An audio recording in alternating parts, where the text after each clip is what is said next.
Welcome to our channel. Today we how to deploy TensorFlow models with NVIDIA, detailed guide step by step clearly.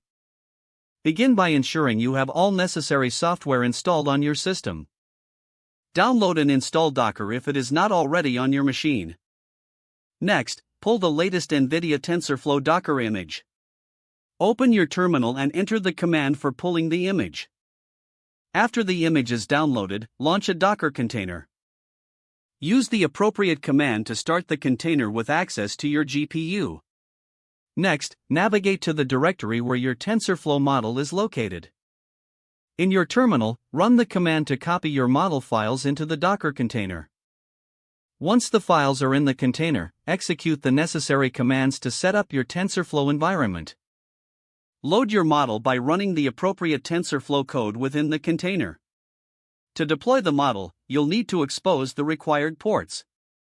Use the command to run your TensorFlow serving in the container. Test the deployment by sending a sample request using curl or Postman.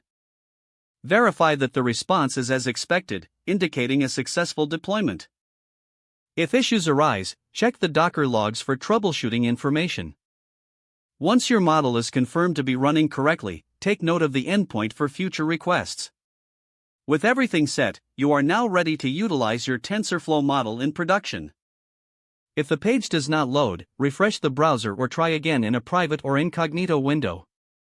Make sure you are using the correct email address, then retype it carefully to avoid small typos.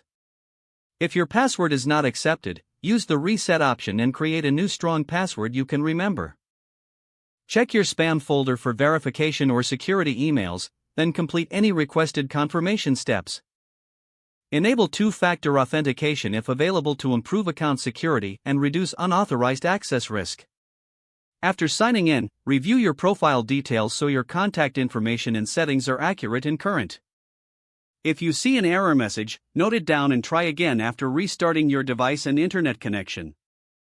Log out when you finish, especially on shared devices, to keep your account and payment information secure. If the page does not load, refresh the browser or try again in a private or incognito window. Make sure you are using the correct email address, then retype it carefully to avoid small typos. If your password is not accepted, use the reset option and create a new strong password you can remember. Don't forget to like this video and subscribe to our channel for more step-by-step tech guides.